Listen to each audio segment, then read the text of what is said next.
Aujourd'hui, pour illustrer notre vie, notre chemin de vie, je vais vous raconter l'histoire que Michel Odoul nous parle dans son livre intitulé « Dis-moi où tu as mal, je te dirai pourquoi ». Le chemin de vie est une sorte de fil rouge que nous suivons tout au long de notre existence.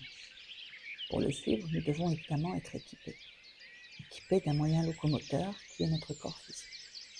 Nous pouvons d'ailleurs le comparer à une charrette ou à une calèche.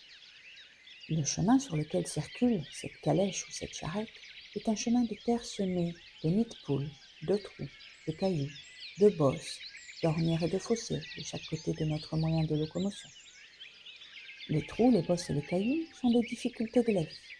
Les ornières sont des schémas déjà existants que nous reprenons des autres et que nous reproduisons. Les fossés, plus ou moins profonds, représentent les règles, les limites à ne pas franchir sous peine d'accident. Ce chemin comporte parfois aussi des virages qui empêchent toute visibilité, qui traversent parfois des zones de brume et d'orage.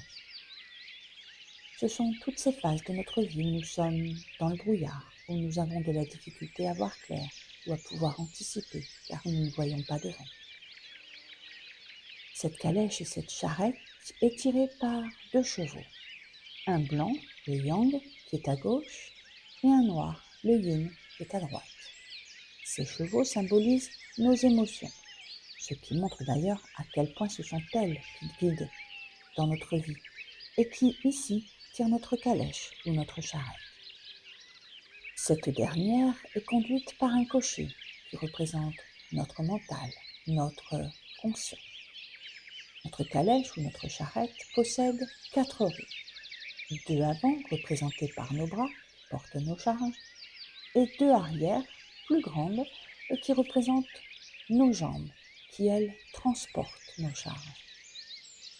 À l'intérieur de notre calèche ou de notre charrette se trouve un passager qu'on ne voit pas. Il s'agit de notre guide intérieur, notre non-conscient, que certains appellent ange gardien. Notre calèche ou notre charrette, qui est personnelle à chacun, avance donc sur le chemin de la vie, dirigé en apparence par le cocher.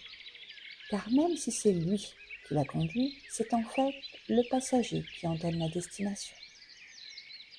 Le cocher, qui est donc notre mental, conduit la calèche ou la charrette.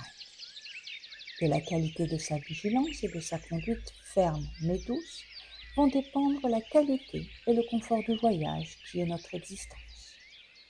Si le cocher brutalise et brime les chevaux, qui sont nos émotions, alors ces derniers vont s'énerver ou s'emballer et risquer de conduire la calèche ou la charrette à l'accident, de la même manière que nos émotions nous conduisent parfois à des actes irraisonnés et irraisonnables, voire même dangereux.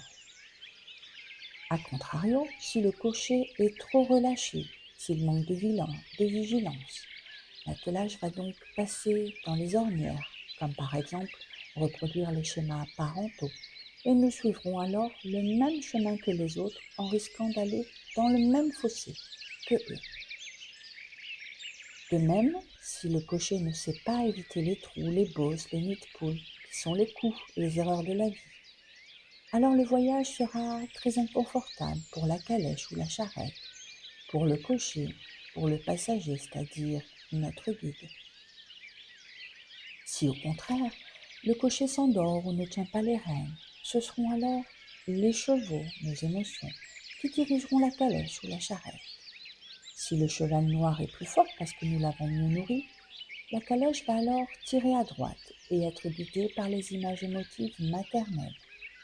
Si au contraire c'est le cheval blanc dont nous nous occupons mieux et qui domine, vous l'aurez compris, la calèche va tirer à gauche vers les représentations émotives paternelles.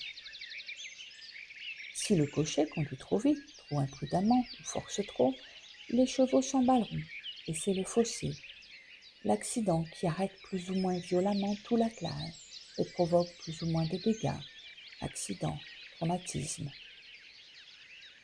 Dans d'autres circonstances, parfois, une roue ou une pièce de la calèche ou de la charrette casse, la maladie, soit parce qu'elle est fragile, soit parce que la calèche ou la charrette est passée sur trop de bosses et dans trop de trous, accumulation de comportements, d'attitudes inadéquates. Il faut alors réparer et selon la gravité, nous pourrons pouvoir le faire par nos propres moyens, par du repos et de la cicatrisation, ou devoir faire appel à un dépanneur, médecine douce ou naturelle. Si c'est vraiment plus grave, on fera appel alors à un réparateur, la médecine moderne. Il sera de toute façon important de ne pas se contenter de changer la pièce.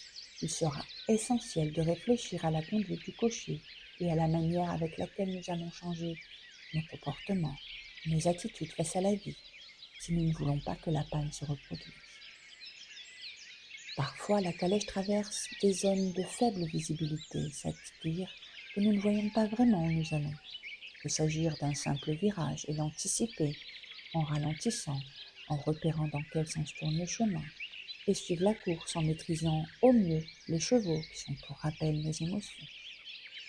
Lorsqu'il s'agit de brume ou d'orage, conduire la calèche est plus difficile. Nous devons donc conduire à vue, en ralentissant et en nous fiant aux abords immédiats du chemin.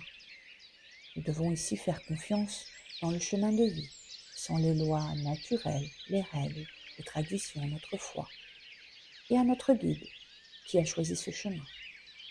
Ce sont les phases de notre vie où nous sommes perdus, dans le brouillard, où nous ne savons pas où aller. Parfois, enfin, nous arrivons à des carrefours, à des bifurcations. Si le chemin n'est pas balisé, nous ne savons pas quelle direction prendre.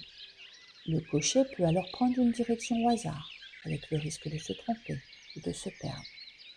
Mais plus le cocher est sûr de lui et persuadé